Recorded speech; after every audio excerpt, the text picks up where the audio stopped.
요한일서 36번째 묵상입니다. 신약 성경 요한일서 4장 17절부터 19절 말씀까지 봉독합니다. 이로써 사랑이 우리에게 온전히 이루어진 것은 우리로 심판날에 담대함을 가지게 하려 함이니 주께서 그러하심과 같이 우리도 이 세상에서 그러하니라. 사랑 안에 두려움이 없고 온전한 사랑이 두려움을 내쫓나니 두려움에는 형벌이 있음이라. 두려워하는 자는 사랑 안에서 온전히 이루지 못하였느니라. 우리가 사랑함은 그가 먼저 우리를 사랑하셨음이라. 심판의 날이 엄연한 현실로 다가오게 될 것입니다. 사도 요한은 그 사실을 선포하고 있는 것이죠. 그러나 신자가 심판의 날에도 담대할 수 있는 까닭은 무엇입니까? 앞서 살펴봤듯이 구원받은 순간부터 믿는 자가 하나님과 연합했기 때문입니다.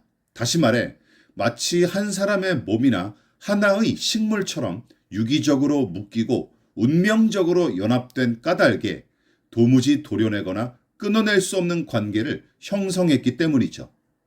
세상의 그 어떤 것으로도 하나님의 사랑에서 우리를 끊어낼 수 없다고 찬양했던 바울의 고백은 바로 이 확신에서 비롯된 것이었습니다. 물론 사람의 처지에서 보면 죄인의 구원을 완전히 확신하고 분간하기가 쉽지 않은 것은 사실이지만 하나님의 입장에서 한 번 구원하신 사람은 절대 놓치거나 베푸신 그 구원의 은혜를 쉽게 취소하지 않으십니다.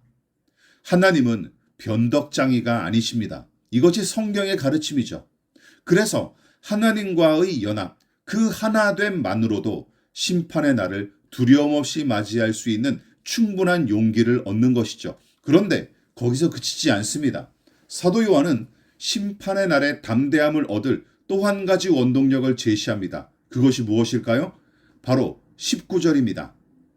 우리가 사랑함은 그가 먼저 우리를 사랑하셨음이라 하는 구절을 곰곰이 생각해 보십시오.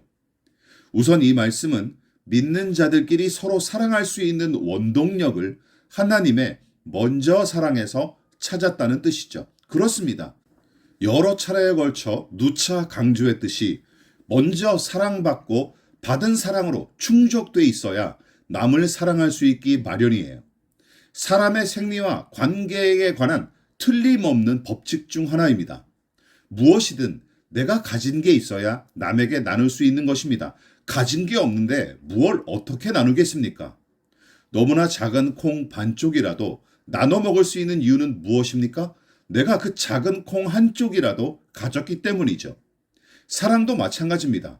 생색내기를 잘하거나 인정받으려는 욕구가 지나친 사람들을 제외하고 대개는 따뜻하고 친절한 사람들, 푸근하고 넉넉하게 타인을 품는 사람은 그 내면에 받은 사랑과 은혜가 충분히 비축되었다는 특징을 가지고 있는 것입니다.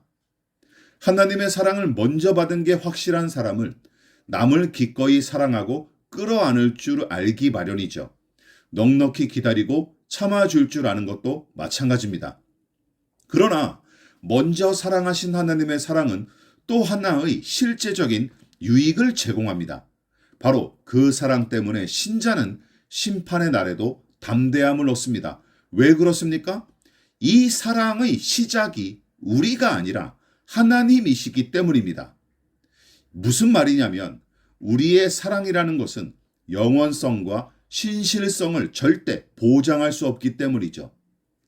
사람의 사랑이란 너무나 이기적인 요소가 많고 분명한 한계가 명백하게 존재하기 때문에 제약도 많죠. 그래서 우리가 자주 제가 하나님을 사랑합니다 하며 올려드리는 고백이 아름답고 진실해 보이긴 하지만 그 고백대로 항상 그리고 영원히 하나님을 사랑하기에는 우리 자신의 힘이 너무나 허약하고 더불어 너무나 쉽게 변질하기 마련이죠.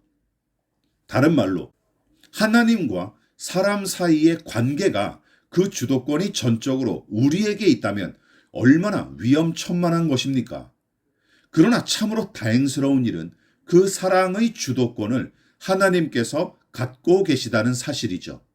그러니까 하나님께서 먼저 사랑하신 까닭에 그 사랑의 주도권과 책임도 하나님께 달려 있다고 이야기할 수 있는 것입니다. 그것이 신자가 담대할 수 있는 또 다른 근거 중 하나죠.